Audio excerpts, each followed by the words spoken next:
Hi, it's Phil here. Welcome back to the Porsche restoration project. Recently I've been fabricating and welding in steel patch panels, which I think you'll find interesting, so let's go take a look. So I've fabricated a small patch panel, and as you can see it has some curves on it and some bends and things like that. It was a little bit more challenging than just a straightforward square patch welding in. So what I did is I did this piece, and it's going to be a usable piece, so I'm going to tack it in.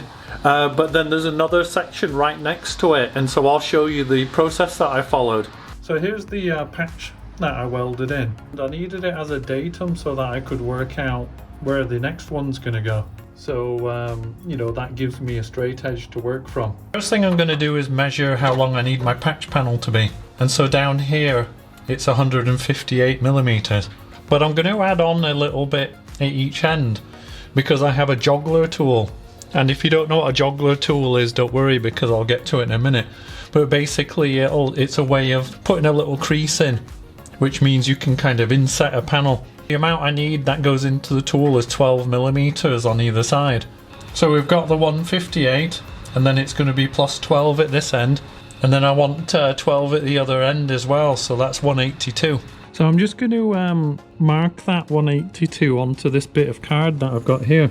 So just at the bottom there, and then, okay, so that's our first measurement. The next thing that we've got, I think that you guys can probably just see that there's an L shape here.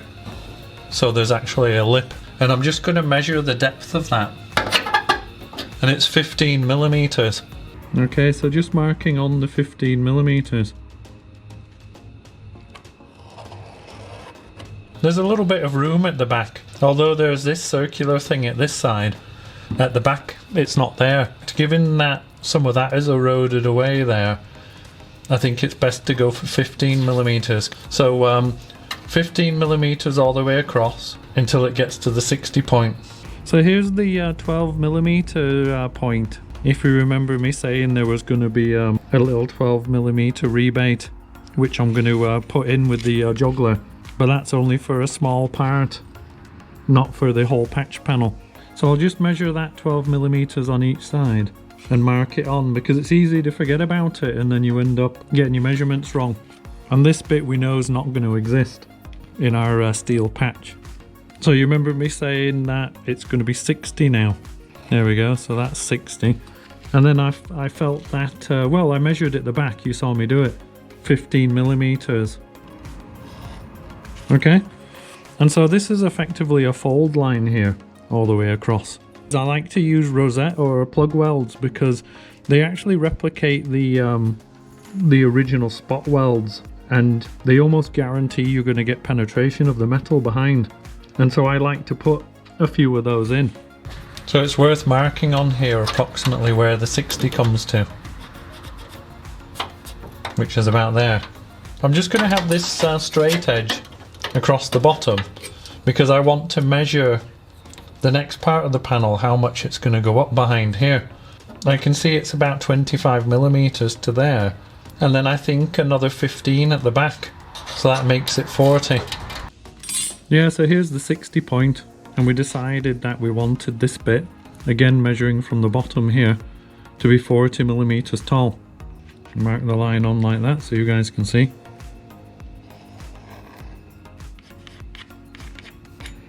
So that's effectively my my panel now. Now what I'm going to do is cut this out, and then I can offer it up. But it is worth cutting this out really accurately, so you can see I'm taking a bit of time over this. And that's because we're going to draw around it in a minute to do our steel patch panel. So if we cut this really roughly, then we lose some of our accuracy on our steel panel. So you remember me saying that this is one of the fold lines here. So what I'll do is I'll just kind of put my steel rule there. Obviously I've done the indentation from the pen earlier, but by laying the steel rule on it, then I can get it up nice and crisp like that. Okay, so I'm just going to offer my panel up. It's a little bit difficult to show you, but this line here, I'm just making sure that it lines up with that edge really nicely there, and the same at the other side here. And it seems pretty good, that. So what I'm going to do now is just transfer it to steel. Here's our template, and I'm just going to lay it on there.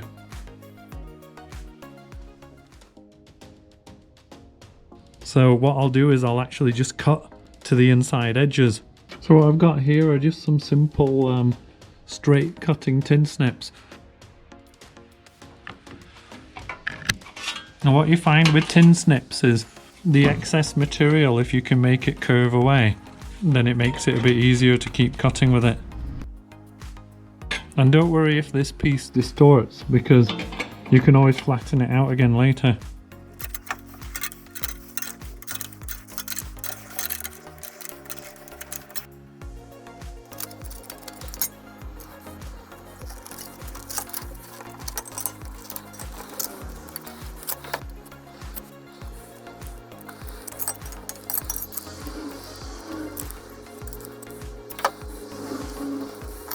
I've just been trying not to cut too far into the corners, so that's why I had to wiggle that piece free, because it wasn't quite snipped completely, and that's so I don't get any overcutting, which would weaken this piece of material. So I'll just stop a fraction early before the corner, and then I'll just wiggle that piece out. Yeah, so I'm just going to straighten this out a little bit. If you've got a vise in your garage, this flat part here is usually okay for doing a little bit of hammering on if you need to.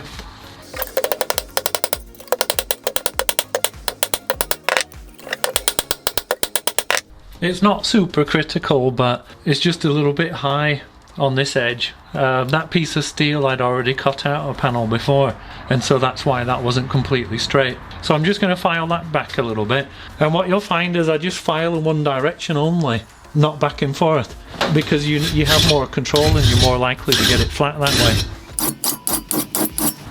way. Okay, so I think that's looking a bit better now. And then also I'm just going to use the file just to take the burr edges off.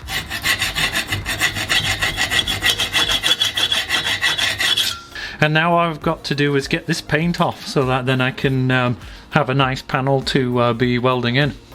And what I've found is one of the most effective ways of getting paint off a panel, whether that's on your car or you're using a used piece of steel like this, is with a 40 grit flap wheel in an angle grinder.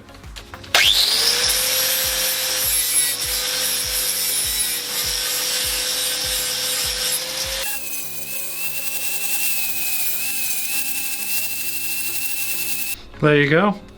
Technically I could have left some of the paint on the middle, but I've got my own products that I want to paint on anyway.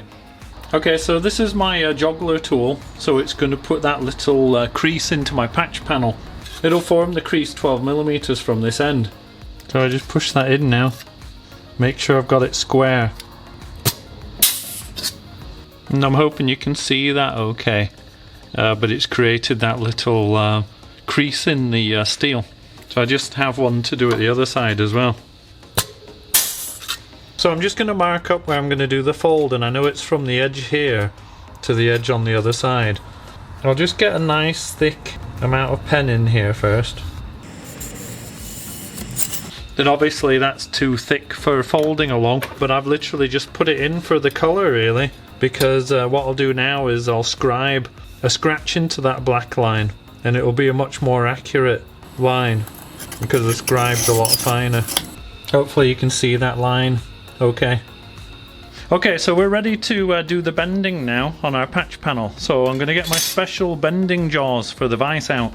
And yes, they're just pieces of angle iron. The good thing about angle iron, it has a nice crisp edge on it. So all you need really is a front piece and a rear one. And then you just put your piece of material in. And I'm just going to go along and tap it a little bit. And what I'm doing is I'm focusing on the back edge low down. So I'm actually trying to bend it at the bottom edge.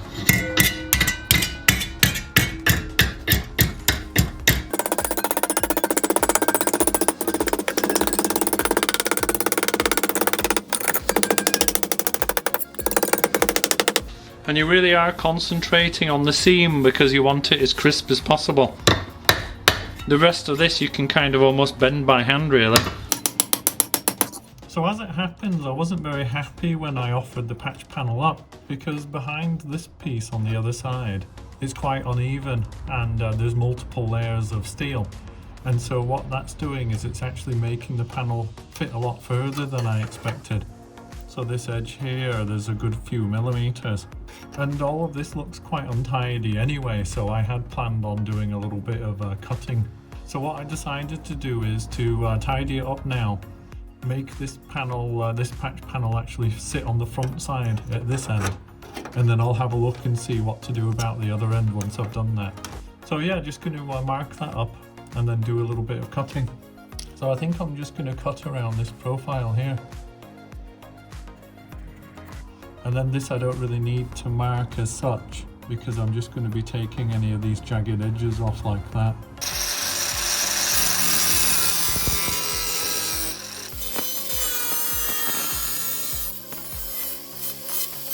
Okay, so I've had the piece in and out a few times and done a few modifications, and then I think that it's looking pretty good for a patch panel. So just a few final little touches and then I'll be looking to get that welded in. I know it looks a bit of a mess, I'm going to try and sand it back. I probably got a little bit too fast to feed on my wire there, but I can feel it at the other side, and so it feels nice and strong. So I'll see what I can get in terms of sanding back and tidying it up a little bit. Okay, so that's the patch panel welded in, so all I need to do is grind back and get some primer on there, so I'm pretty much finished there. I hope you enjoyed the video, and if you did, then please give me a thumbs up. And if you'd like to follow on this Porsche restoration journey, then please consider subscribing and clicking the bell, and you'll be notified of my next video. As always, if you have any questions or comments at all, then please go ahead and post them below. And if you've got any welding tips for me, then post them below as well. I did a lot of bench testing, but then as you saw when I welded in, the welds were quite high and I had to do a lot of grinding. I mean, they were pretty strong, so I was happy with that, but definitely some room for improvement. Okay, well, thanks for watching and I'll catch you next time.